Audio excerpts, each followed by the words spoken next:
Good morning, everyone. Welcome back to the channel. If you're new, welcome. And if you are a returning subscriber, thank y'all so much for coming back.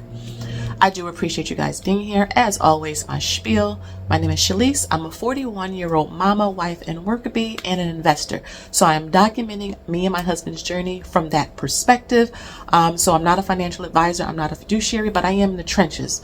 I'm sharing that perspective, a normal person trying to get to financial freedom consistently. So if you want some motivation, make sure you like, share, and subscribe. And to all of my returning subscribers, thank y'all so much. Always beware of scammers, fake pages, bots, WhatsApp. When in doubt, always confirm via my emails down below. So first, I wanted to thank you all. Thank you all for your orders of my investment planner. I really do appreciate it. Just the feedback that I've gotten, you guys telling me, you know what, I'm going to really get started this time. I'm going to track my progress, which goes into today's video. So we did achieve rather, over 500K in just one account. Now, if I add an interactive brokers, which is about 200, Robinhood, which is almost at 100, what's another one? The HSAs, which is like at 55, 57. And I think we have another Roth IRA over in Vanguard. That's an old one. I could just roll that over to Fidelity, but I don't want to sell the shares there. But so we're just going to keep it there.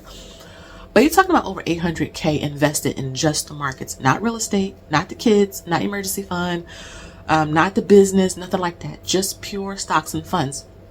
And the email that I received, which is the reason why I'm making this video, first congratulated us because, and this is Christy. So I told her, is it okay if I make a video about this? Because I'm always talking about her. So, and she said that was fine.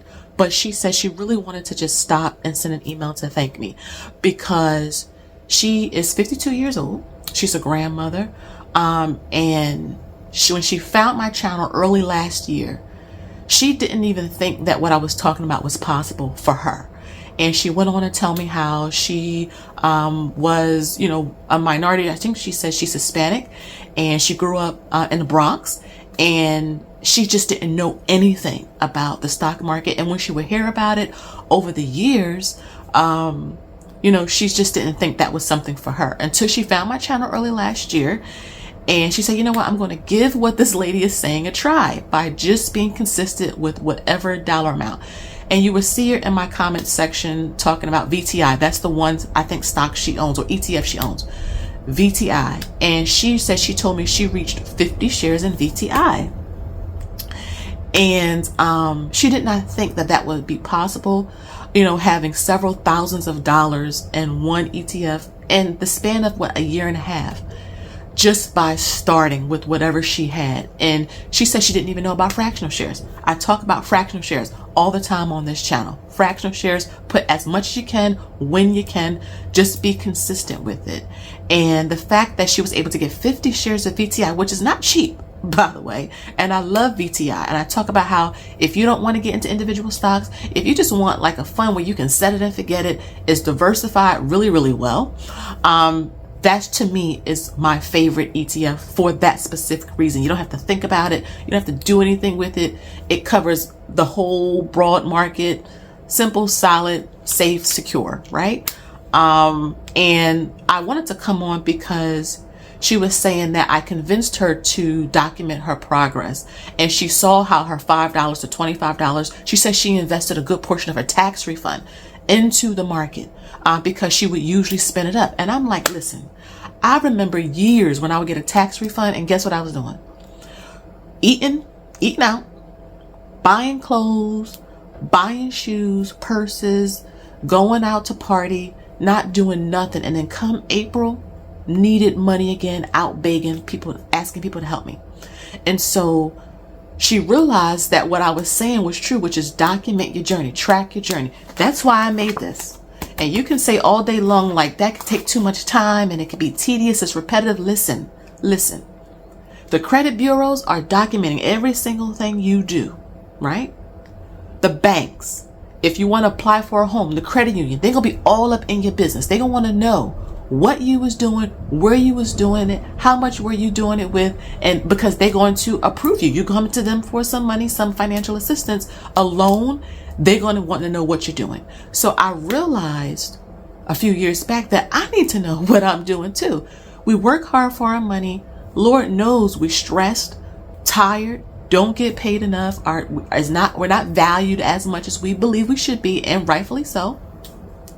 So we need to make sure that we are on top of our own finances, that we are the CEOs. We are our own financial advisors. And that was something my therapist told me years ago, is that you need to become your own financial advisor.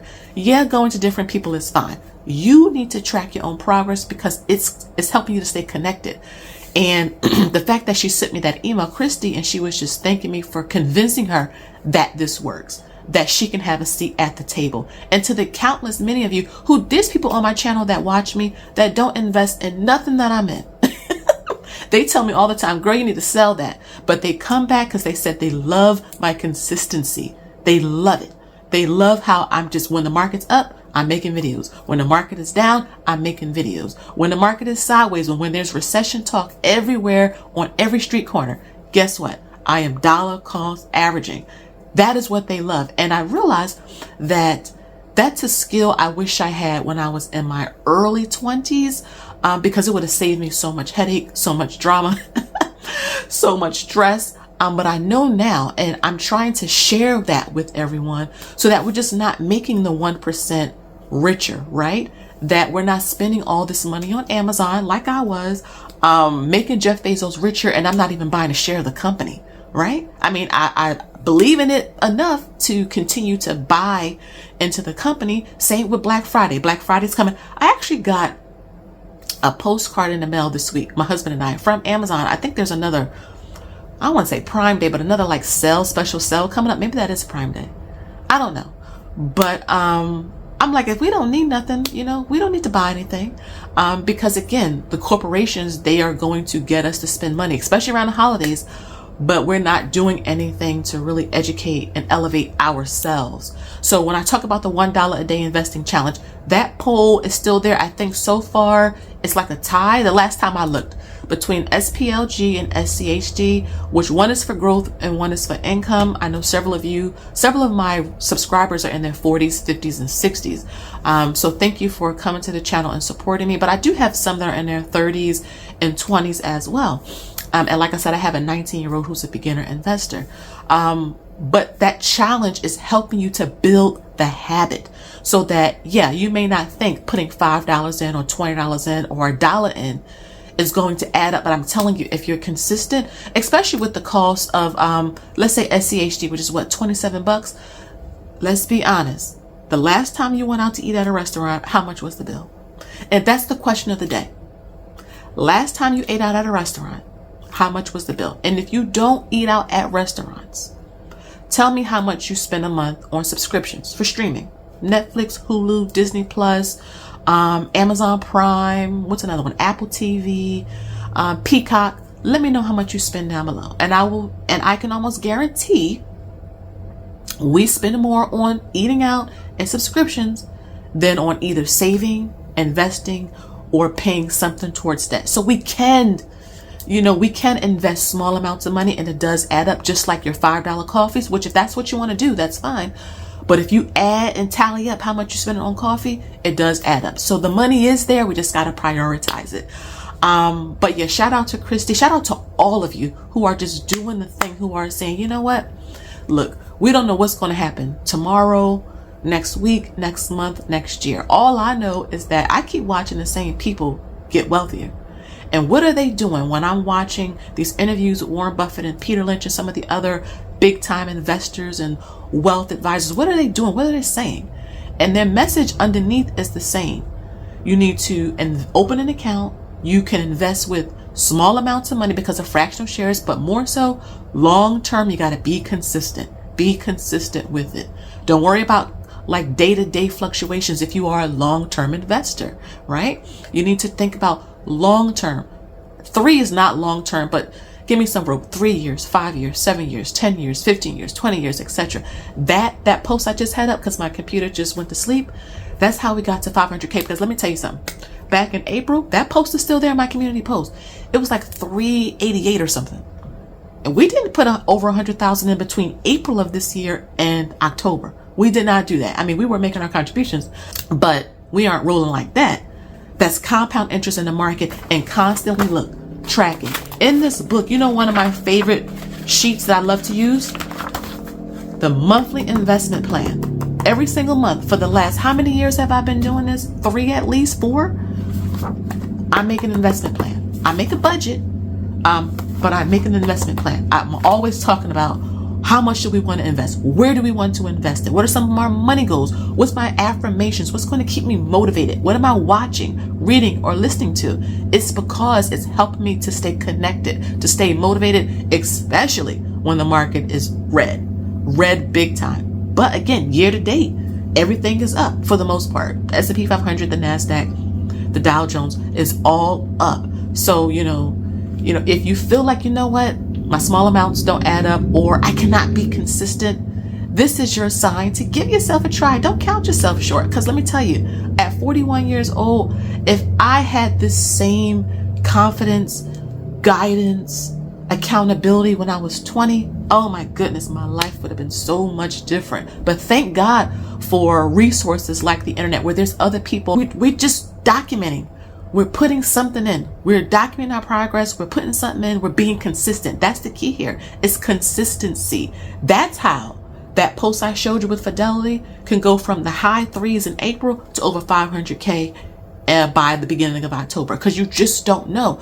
I don't want to sit on the sidelines and hoping and wishing, scared to invest, when again, I see the same types of people getting richer, and they're telling you what they're doing. Invest consistently, and Warren Buffett will say, into good businesses. And if you don't want to do that, a simple S&P 500 fund, total stock market broad fund like VTI, VOO, SPLG, set it and forget it.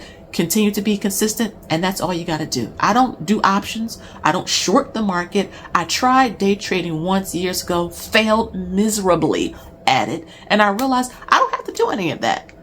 I can dollar cost average over the long term into good securities and go live my life. I can continue to focus on being healthy. I can manage my garden. I can hang with my husband, spend time with my kids, enjoy church, and just live my life and not have to be attached to an app. So again, guys, I hope that this video was motivating for you. Shout out again to Christy for your 50 shares of VTI. Congratulations to you. Again, guys, if you want your books, I got to do my little plug-in, because I only have a certain amount of physical quantities available. The digitals will always be up on the site, and you can choose to join the groups or not. Let me show you. Someone asked me if I could share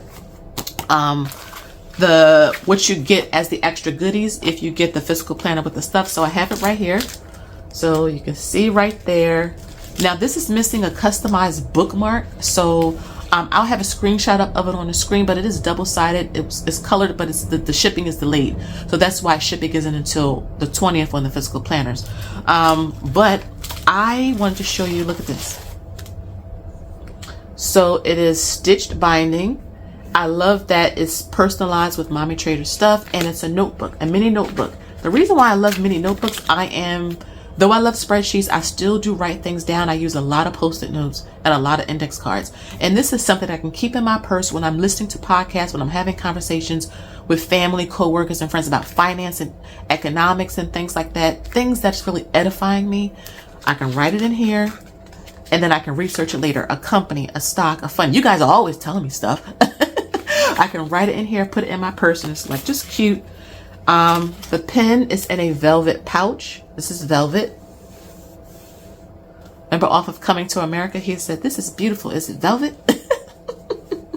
And a pen. I like pens. I'm a pen person. See? Good pen. Put that back in there. And then the bookmark will be in here as well. It's just not here yet. I have my business card. On the back, it says building portfolios $1 at a time. And just a thank you card. And of course, the planner, etc. if you get the option with this. And the groups, of course. So again, I want to thank you guys for your support. Continue to invest. Yes, the market may fall, but it may go up, right? Who would have thought with the government shutdown, the market would be at new highs? But just continue to dollar cost average into good securities.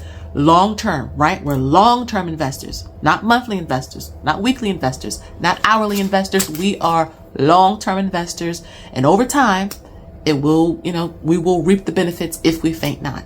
So thank you guys so much for watching. Have a good rest of your weekend, and I'll see you in the next one. Bye-bye.